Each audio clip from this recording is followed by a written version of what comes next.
আচ্ছা, বলুন তো, আপনাদের ওখানে কি বর্ষা চলে এসেছে? আমাদের এখানে কিন্তু বর্ষা চলে এসেছে। এবার ভেবেছিলাম বর্ষাটা হয়তো আর এলো না, এত লেট করছিল, কিন্তু যাক, ফাইনালি কিন্তু বর্ষাটা এলো। চাষিরাও স্বস্তি পেল, গাছপালা পশু পাখি সবাই কিন্তু স্বস্তি পেল। আর এদিকে দেখুন, মেয়ে ঘুম থেকে উঠেছে তবুও আবার শুয়ে পড়েছে, বৃষ্টি পড়ছে, বাইরের মেঘলা ওয়েদার রয়েছে সেই জন্য ও বলছে আমি শুয়ে থাকবো। আর ওইদিকে আমার ছোট ছেলে, ও কিন্তু দেখুন খেলতে ব্যস্ত। কি নিয়ে খেলতে ব্যস্ত? যেহেতু বৃষ্টির দিন, ও ছাতা নিয়ে খেলতে ব্যস্ত, হাসছে আর নিজেই কিন্তু খেলে যাচ্ছে। আজকে একটু ভাবছি মাটন বানাবো, তোর বাবা মাটন আনতে চলে গেছে। আকাশের অবস্থা দেখুন, দিনের বেলা তো মনে হচ্ছে যেন রাত্রি নেমে এসেছে। বাচ্চাদেরকে খাইয়ে দিয়েছি, ওরা কিন্তু নিজেদের মতো করে খেলছে, ছাতা নিয়ে দুজনেই কিন্তু আনন্দ করছে। প্রায় মাটনের ঝোলই হয় বা কখনো বিরিয়ানি হয়, তো আজকে ওর বাবা বলল একটা স্পেশাল রেসিপি বানাবে, সেটা হলো ইয়াখনি পোলাও। তো ইয়াখনি পোলাওয়ের জন্য মাটন নিয়ে চলে এসেছে। ও অলরেডি মাটন গুলো ভালোভাবে ধুয়ে নিচ্ছে। আর রান্নাটা কিন্তু ওর প্যাশন। ও যেদিন ছুটি থাকে, রবিবার বিশেষ করে, সেদিন কিন্তু ও মাটন বানায়, নিজে হাতে কোনো রেসিপি বানায়, এটা ওর শখ। আর মটনটা খুব ভালো বানায়। এখানে শুকনো কিছু মশলা আমি নিয়ে নিয়েছি, ধনে, জিরে, মৌরি, গোলমরিচ, এলাচ, লং, দারচিনি, জয়িত্রী, সাথে আছে জায়ফল। এগুলো রোস্ট করে নিয়ে ভালোভাবে আমি কিন্তু মিক্সিতে পিষে নেব এবং গুঁড়ো করে নিয়ে রেখে দেব। আর হ্যাঁ, আপনাদের বলে রাখি, রান্নাটা কিন্তু আজ আমি করছি না, রান্নাটা ও বানাচ্ছে। তো আজকে দেখা যাক কেমন রান্নাটা করে। ও কিন্তু বিরিয়ানি খুব সুন্দর বানায়, আমরা মাঝে মধ্যেই বিরিয়ানি খাই, ও বানায়। মাটন বিরিয়ানিটা আমাদের বাড়িতে হয়, তো ও ভীষণই ভালো বানায়। কিছু কিছু রান্না আছে, ও কিন্তু এই নর্মাল যে রান্না আমাদের ডাল ভাত সবজি আরো যা যা থাকে সেগুলো অতটা ও বানায় না। ও জেনারেলি স্পেশাল কিছু হলেই বানায়। ও কিন্তু রেসিপি দেখতে থাকে মাঝে মধ্যে, ইউটিউবে স্ক্রল করতে থাকে, যে রেসিপিটা ওর পছন্দ হয় ও কিন্তু সেটা বানায় বাড়িতে, চেষ্টা করে যখনই সময় পায়। তো আমি ঝুরি ঝুরি করে কুচি করে পেঁয়াজ কেটে নিলাম, সাথে টমেটো কেটে নিলাম, আর কিছু লঙ্কা, কাঁচা লঙ্কা চিড়ে নিলাম।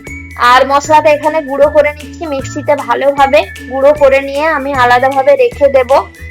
আর মাংসটা ভালোভাবে আমি একটা একটা করে ধুয়ে নিয়েছি, কারণ মাংসটার গায়ে নোংরা লেগে থাকে, তো সেগুলো ধুয়ে নিলাম।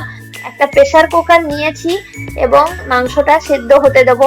একটু দিলাম এর সাথে নুন, হলুদ, একটু আদা বাটা, একটু রসুন বাটা, আর সাথে দেবো যে পেঁয়াজগুলো আমি কুচিয়ে রেখেছিলাম ছোট কুচি কুচি করে, সেই পেঁয়াজগুলো আমি সমস্ত যতটা আমার প্রয়োজন হবে আমি দিয়ে দিলাম। আর এরপরে আমি কিন্তু ঢাকা দিয়ে দেবো ভালোভাবে নেড়ে। এতে কিন্তু কোনো রকম হলুদ পড়বে না, এই রেসিপিটার এটাই হচ্ছে ইম্পর্টেন্ট জিনিস, এটা হলুদ থাকবে না। তো মাংসটা আমার মোটামুটি কয়েকটা আমি সিটি দিয়ে দিলাম, সেদ্ধ হয়ে এসেছে। এবারে আমি তেল নিলাম, তেলের মধ্যে তেজপাতা দিয়ে দিলাম দুটো। এরপর আমি কুচনো পেঁয়াজ গুলো এর সাথে দিয়ে দেবো আস্তে আস্তে করে, এবং এগুলো ভালোভাবে খুন্তি দিয়ে নাড়াতে থাকবো পেঁয়াজটা যতক্ষণ লাল লাল হয়ে আসবে। পেঁয়াজটা আমার হোক, আমি এর মধ্যে একটু দেখে নিলাম প্রেসার কুকারের ঢাকা খুলে যে ঠিকঠাক সেদ্ধটা হয়েছে কিনা। তো দেখলাম সেদ্ধটা হতে কিন্তু এখনো দেরি আছে, তো আবার আমি কিন্তু মাংসগুলো একটু সেদ্ধ হতে দিয়ে দেব। আর মেয়ের জন্য কিন্তু আমি যেহেতু পোলাও ও খাবে না, তো মেয়ের জন্য আমাকে আলাদা করে মাংসটা রান্না করে দিতে হবে। ওর জন্য আমি ভাত আর মাংসর ঝোল বানিয়ে দেব। তো আলাদা করে মাংসটা আমি ভালোভাবে কষে ওর কিন্তু মাংসটা রান্না করে দেব। এর মধ্যে আমি আদা বাটা, রসুন বাটা আর কাঁচা লঙ্কা পেস্ট করা ছিল সেটা আমি দিয়ে দিলাম। আর তার সাথে দিলাম ওই যে ভেজে রাখা মশলাটা আমার ছিল, আমি বানিয়ে নিয়েছিলাম মিক্সিতে ভেজে, সেটা আমি দিয়ে দিলাম। আর তারপর আমি কিন্তু সেদ্ধ করা মাংসগুলো দিয়ে কষতে থাকলাম। এটাকে আমি কষতে থাকবো যতক্ষণ না মাংসটা একটু ভালোভাবে কষা হয়, ততক্ষণ আমি কষতে থাকবো এটা। ও কিন্তু যে কোনো রান্নাই করে খুবই ধৈর্য সহকারে, খুব ভালোভাবে কিন্তু রান্নাটা করার চেষ্টা করে। আমি বলি যে তুমি এত ভালো রান্না করো, একটা রেস্টুরেন্ট খুলে নাও। সত্যি খুব ভালো রান্না করে, আমি নিজে বলে বলছি না, ওর রান্না যেই খেয়েছে সেই বলেছে খুব সুন্দর। তো মাংসর যে জলটাতে আমি মাংসটা সেদ্ধ করেছিলাম সেই জলটা কিন্তু এর মধ্যে কষা হওয়ার পর দিয়ে দিলাম। দিয়ে দেওয়ার পর এবার আমি কিন্তু যে চালগুলো আমি রেখেছিলাম সেগুলো ভালো করে আমি ধুয়ে নিয়েছিলাম। সেটা পোলাওয়ের চাল বা বিরিয়ানির যেটা চাল হয়, ইন্ডিয়া গেট, বাসমতি, যেটাই আপনি চাল নিতে পারেন, সেটা নিয়ে ভালোভাবে ধুয়ে, চালটা কিন্তু আলাদা করে সেদ্ধ করার প্রয়োজন নাই, চালটা কিন্তু ডাইরেক্ট এর মধ্যে জলটার মধ্যে দিয়ে দিতে হবে। এবং তারপর যে ভাজা মশলাগুলো ছিল সেটা আমি উপরে ছড়িয়ে দিলাম, সাথে দিলাম একটু ধনেপাতা কুচি আর কাঁচা লঙ্কা দিয়ে দিলাম। বাস আমার কিন্তু পোলাও রেডি হয়ে যাবে। এবার আমি কিন্তু ঢাকা দিয়ে দেবো। আপনারা যারা চান যে এর সাথে আলু দেবেন, ডিম দেবেন, তারা কিন্তু দিতে পারেন। আমি যেমন ডিমটা দিতে বলেছিলাম, আমার পছন্দ ডিমটা খাওয়ার, তো আমার জন্য ও ডিমটা দিয়েছিল, আমার জন্য আর ওর জন্য। তো আলু অনেকে দেয়, তো আমরা আলুটা দিইনি। তো আমি ভালোভাবে এখানে ঢাকা দিয়ে দিলাম। এবার ঢাকাটা যখন মোটামুটি সেদ্ধ হয়ে আসবে তখন আমি খুলে নেব, তারপর আস্তে আস্তে পরিবেশন করব। তো মোটামুটি রান্না হয়ে এসেছে আমার, জলটা প্রায় শুকিয়ে এসেছে। আমি এবার একটু দেখে নিচ্ছি যে হয়ে এসছে কিনা। দেখলাম মোটামুটি হয়ে এসছে, আর একটু হলেই হবে।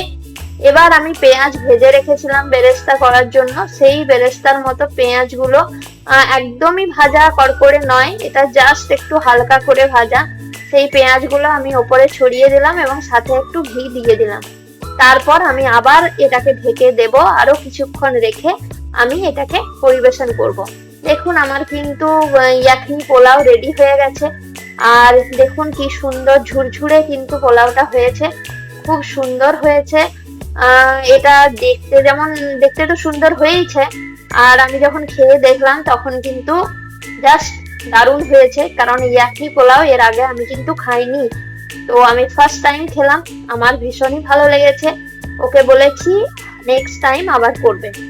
তো এখানে মেয়েরা দেখুন সন্ধেবেলায় কি করছে, ওর বাবা একটু বেরোলো বাজার দিকে সন্ধেবেলায়, তো ওদেরকে আমি খাইয়ে দিলাম। ওদেরকে জেনারেলি আমি সন্ধেবেলাতে একটু দুধ আর চিড়েই খাইয়ে দিয়েছি, আর নিজে এবারে রুটি বানাবো। তো রুটি বানাচ্ছি, দেখুন নিচে ছোট ছেলে খেলছে, আর এভাবেই আমি কিন্তু করি। আমার কোনো হেল্পিং হ্যান্ড কেউ কিন্তু নেই আমার পাশে, আর পাশেই মেয়ে খেলছে, এখানে আমি রুটি বানাচ্ছি, আর একের পর এক আমি রুটিগুলো বানাবো। এভাবে রুটিগুলো করে নেবো, ওরা রুটি খাবে, আমরাও সবাই কিন্তু রুটি খাবো। চলুন, সকলে ভালো থাকবেন, সুস্থ থাকবেন। ভিডিওটি যদি ভালো লাগে লাইক করবেন, সাবস্ক্রাইব করবেন। বাই বাই সকলকে।